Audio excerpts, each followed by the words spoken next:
Hearts, and welcome back to the Lola Gets channel. I'm your host, Nicole, aka Lola Gets, and we're continuing on a conversation that we started last week with just my transformation update, and I was kind of getting you all up to date on a lot of the things that had happened in the past couple months that I haven't been recording. So I wanted to do the part 2 of my final 15 countdown. So I mentioned in the last video that I'm going to talk about my lessons learned. So the last video, part 1, was really just kind of giving you up to date on where I stood as far as my weight loss, and then what I was focusing on, how I was shifting my mindset to maintenance, preparing myself for maintenance. And I'm just continuing on with this video to really talk about the lessons learned, giving you tips and tricks. And then also I wanted to end with some encouraging words, like a devotional, a scripture to kind of stand on and anchor you through the remainder of your weight loss journey, wherever you may be. All right, so let's dive in. But actually, before we dive in, I wanted to first thank you all for joining me again for another Transformation Thursday. And if you have subscribed to this channel, if you're new here, welcome again, dear hearts. And if you enjoy what you see, please remember to follow, like, and subscribe. This channel was created for us to be able to share stories and experience about life. So I'm glad you stopped in to tune in. And as always, I'm forever humbly grateful.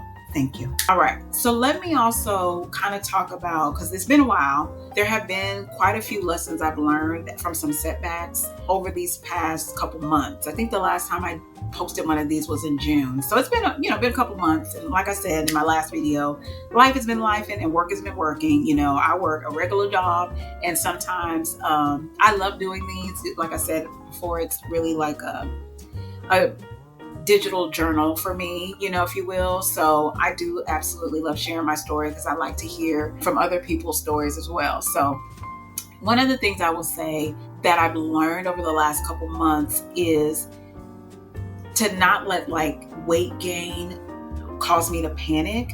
So I had a situation where I gained about almost 3 pounds. I was gaining 2.7 pounds. And really it was because the week before I wasn't really tracking anything. I wasn't really paying attention to what I ate. I was still working out and stuff, but I really was not as intentional with my eating as I had been before, which is okay. It wasn't like a big jump, but I know before gaining back some weight used to make me feel nervous, like, oh my God, what am I doing? Right. And then really what it showed too was just, okay, that just means that I need to get back focused. Maybe I need to start tracking my meals again, meal prepping, doing all this other kind of stuff.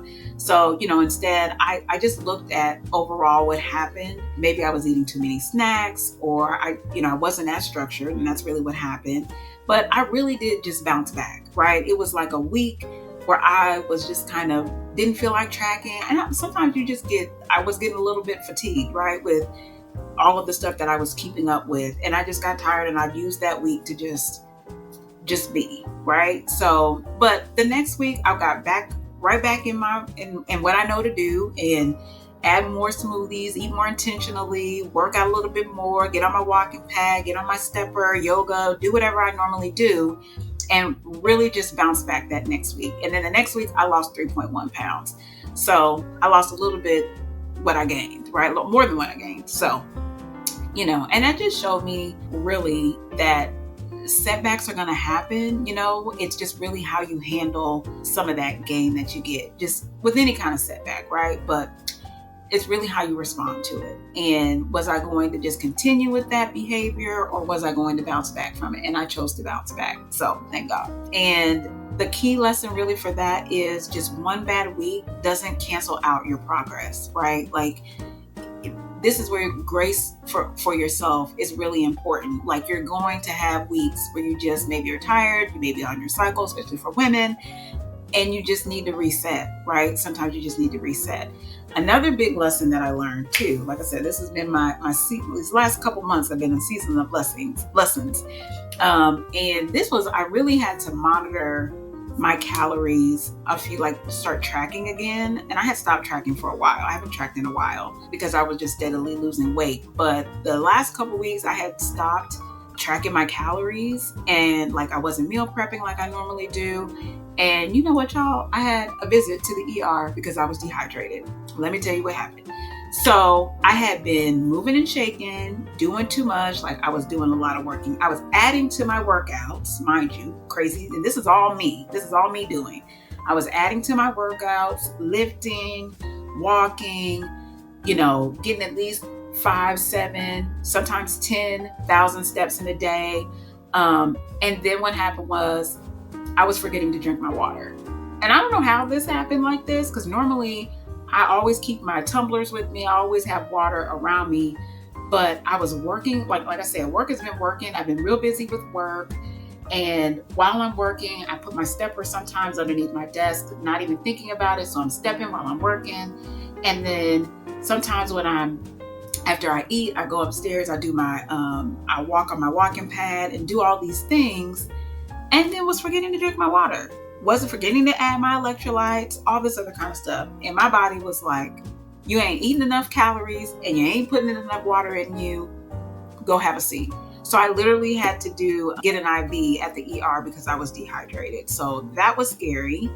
And again, before you start to blame the GLP-1, that was definitely something that I had to take accountability for, because the fact that I was not doing what I know to do, you can't increase your workouts and then not replenish your body with more calories and more water and all of those things. And I just wasn't thinking about it because I was also working like nonstop. So definitely had to pay attention to, oh my God, make sure that I'm drinking my water and all of that kind of stuff, because I never want that kind of scare again. It was very, very scary, and it's doing what I already know to do. I know that I have to get at least 60, 80 ounces of water in a day.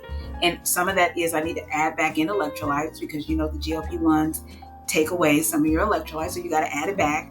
And then eating between at least 1,100 to 1,300 calories. Now, I definitely have to eat more, but I have to slowly add in so I don't overdo it, right? So eventually I need to get up to over 2,000 the way that I'm working out and all of this. But I definitely had to slow walk it because I was dehydrated, I had nausea, I had all of these things. So I had to slowly add back in calories so I didn't, make myself feel sick, right? Like I had to eat soups and, drink. Obviously, I was drinking a lot of fluids, putting more fruits and vegetables back in there in my diet and all this other kind of stuff. So it was crazy. It was really crazy, y'all. That was a scary time. So moral of that story is, make sure you are getting in enough water and enough calories, especially when you start to get closer to your goal weight.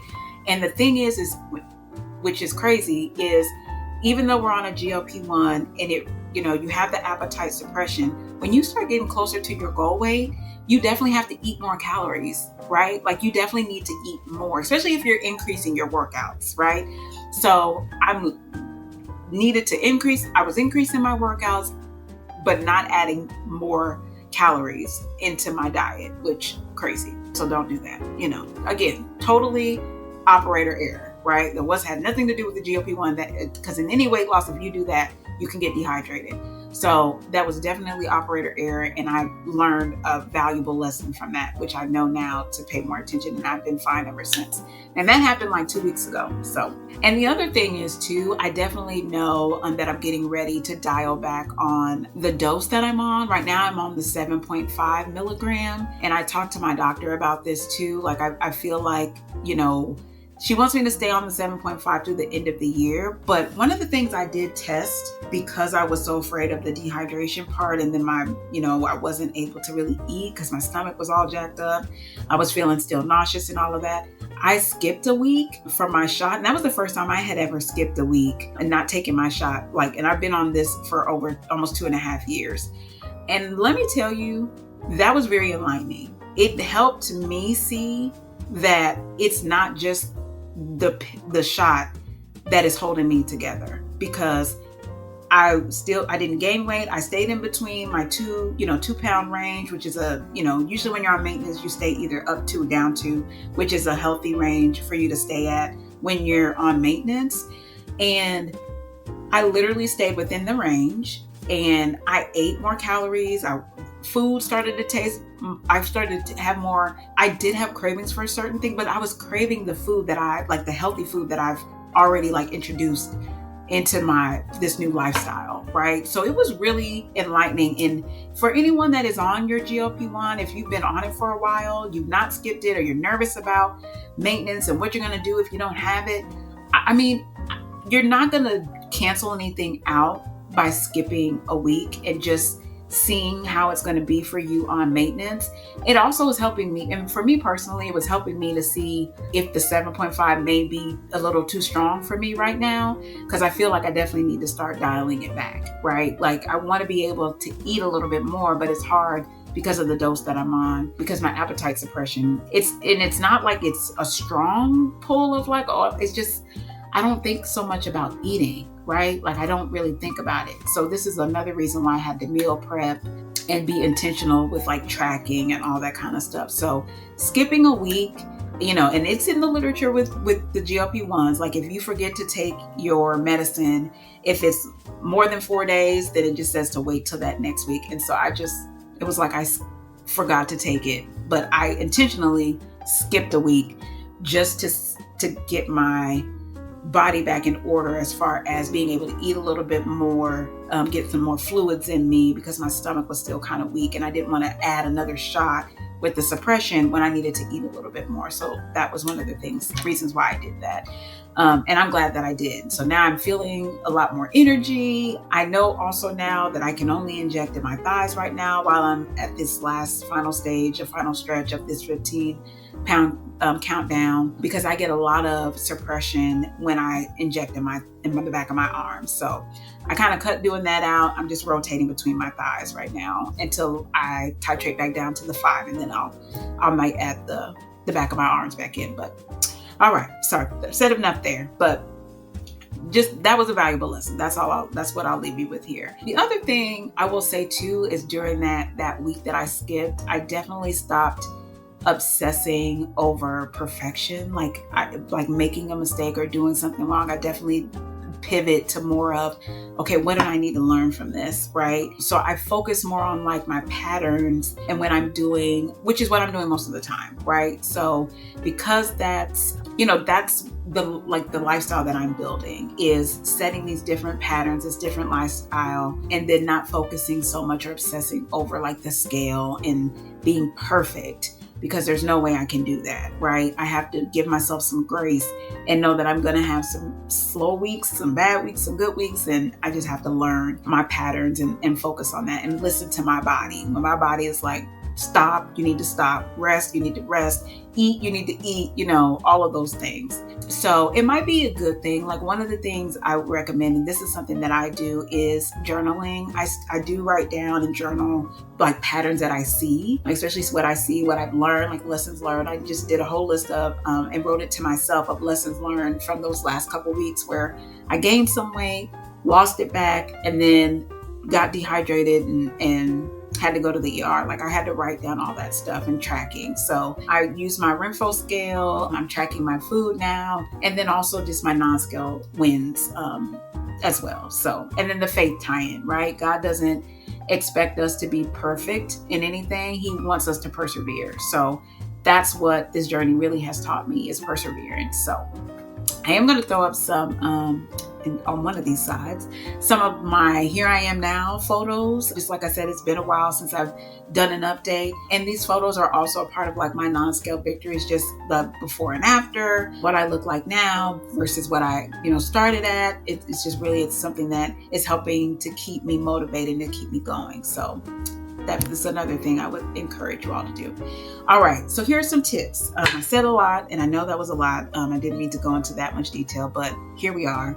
But here's some practical tips and just the things to think about. And really what I think is another thing that I learned is like meal timing. Eating smaller meals for me every 5 to 6 hours has been huge. It's helps me to remember to eat, and it could be smaller meals, but has to be, protein packed, and thinking about like maybe getting my liquids in, all of this other kind of stuff. If I know that I really can't eat, that's when a protein smoothie or protein coffee or whatever it is, that is really helping me keep up with getting in my calories for the day. So eating smaller meals every 5 to 6 hours. And then, I kind of cut back. I was fasting for spiritual reasons. I did cut back a little bit for right now. I do hope to get back. Once I get back on a lower dose, I think I'll go back to the fasting at least one day out the week because that's a part of my religious beliefs. But for right now, just to get back to eating regular and not risking going back to the ER because of dehydration, I'm definitely kind of calmed down on the fasting. But I just really had to learn balance for me and what that looks like for me. So my energy is staying steady and I don't feel deprived at all. So very good. So my hydration, like I said, I definitely make sure that I keep at least 2 40-ounce tumblers going at one time. I have one where I have pure packets that I put into, or lemon that I put into my water, and then I have one plain water one. So I wake up and I drink, maybe 8 ounces of plain water. And then sometimes I'll have some herbal tea or ginger tea, like a couple hours after, because I might do some yoga in the morning after I've had a little bit of water when I wake up, because usually my mouth is pretty dry when I wake up. So I'll wake up and drink me a little bit of water. I have to keep a tumbler by my bed and keep a tumbler in the refrigerator. So they're just ready to go. So having those things on hand, so I don't even have to think about it. I know when I wake up, I got my tumbler right next to me. I drink a little bit of water when I wake up, do some yoga. I go downstairs, make me some herbal tea, sometimes coffee, but now I've really been doing the herbal tea before I have my coffee.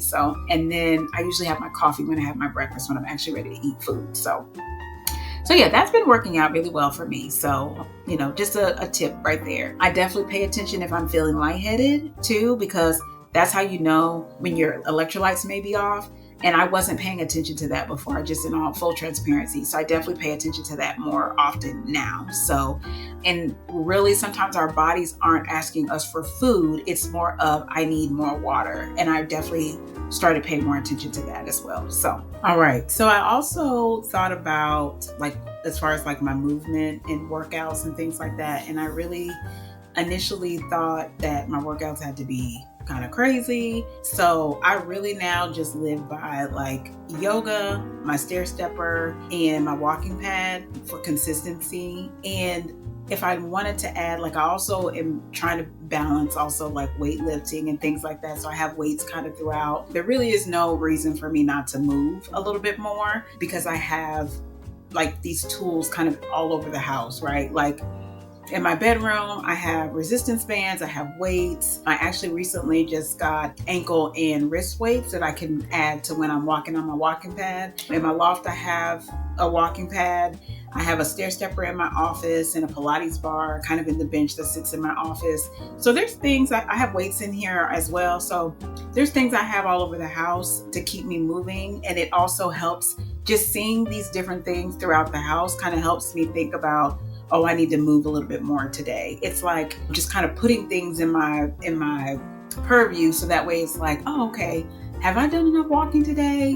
Things like that. It just kind of helps keep that fresh in my mind. So I always am looking at those things, and really with each movement, with my yoga, I get flexibility. It calms me down. It's a stress relief also. The stair stepper is convenient because I have an ergonomic desk. I can lift it up. I can stair step while I'm in meetings, especially those ones where I'm not really doing a whole lot of speaking. I'm more listening or taking notes or whatever like that. I can do that, lift my desk up and all that. And then the walking pad is just extra steps in the day, right? I am being more intentional about walking after I eat. I feel like that kind of helps move things along. It also helps me remember to drink and have my 40-ounce tumblers and things like that around me when I'm walking too, because I'm always usually reaching for some water after I walk. So that's another thing that just kind of is mentally helping me remember to do the things that I know I need to do. The other thing I would say too is that's helped and that I've done is managing shot fatigue. So like I said, I've been on Zepbound for over 2.5 years at this point. And, just kind of taking the shots and all of the stuff that you have to kind of think about, you can get a little fatigue. And I've talked about fatigue in my other videos. That's a real thing. Sometimes you get tired of injecting, sometimes you get tired of tracking. So that's one of the reasons why I gave myself permission to skip a week too. Not just the scare of going to the ER, but also just the fact that I just needed a break, right? I needed a break to just mentally not have to think about all of the things that come with making sure I'm taking my shot, right? And then what comes with day 1 and day 2 of having, full appetite suppression, not being able to eat, having to remember to eat, all that kind of stuff. So I just needed a break from that. And my body and my mind just thanked me, because now, like I said, I have more energy. I'm back on track. So I took that as a week of a lesson learned and started over, really. So the other thing I wanted to do, like I had mentioned before, was just talk about just some scriptures in Devotional Encouragement. These are things I like to do at the end of all my videos. So one of the scriptures that's kind of been anchoring me, and I hope it's an anchor for you too, is Philippians 1:6. Being confident of this, that he who begun a good work in you will carry it on to completion until the day of Christ Jesus, right? So God started this transformation in me, so I'm trusting him to help me finish it, right? And then shifting me into a different mindset when I get on maintenance and what that looks like, because that's going to be different than me trying to lose weight every week or trying to lose some pounds every week. It's more about just maintaining and keeping these things steady and consistent. So not just about the pounds, but patience, strength, and discipline, because the scale isn't really the finish line. You have to really be obedient to what has gotten you this far, what has gotten me this far. So here's a devotional reflection just for encouragement if you feel like you may need it, right? So many of us have, a final 15 in our lives, if you will. For me, it was these last 15 pounds on my Zepbound journey. And for you, it might look different, right? Maybe it's finishing a degree, paying off a debt, rebuilding your health, or even mending relationships. Really, the truth is that the final stretch often feels the hardest. I think that's when doubts creep in, your fatigue sets in, you're, tempted to maybe quit, or you get those whispers of like, can I do this? Is this really like the finish line just seems impossible? But, just remember about Philippians 1:6, he who began a good work in you will carry it on to completion until the day of Jesus Christ. So this isn't just about, your willpower. It's about trusting God, who started this journey with you, right? Who will also be able to help you finish it. He hasn't brought you this far to leave you. He's shaping you through your process, strengthening your faith, and preparing your walk in victory. So today, as you face your final 15, whatever that is, I hope that you pause, reflect, and just see where God has already carried you from and how you can trust him to sustain you until completion of whatever that final 15 is. So the finish line is not just about achieving the goal. It's about becoming who he's called you to be along the way, right? So I hope this has encouraged you. I know this video was a little bit longer than I anticipated. That's the reason why I broke it up into 2 parts. I didn't want to have a over 30-minute video because, I wouldn't even want to sit and listen to that. So I want you to come back. All right. So here's a closing prayer. Lord, thank you for progress, even slow progress. Thank you for teaching us discipline, resilience, and faith. Strengthen us in the final stretch of our goals. Help us finish strong, not just physically, but spiritually. In Jesus' name, amen. All right. And thank you all again for tuning in for another Transformation Thursday. Your final 15 may be tough, but it is where the deepest transformation happens. So just keep going, keep trusting, and remember that your journey is bigger than the scale. So I hope that this blessed you today. Don't forget to like, share, and subscribe, and drop in the comments again what your final 15 looks like. But stay tuned for more, because more is always coming. Have a good one.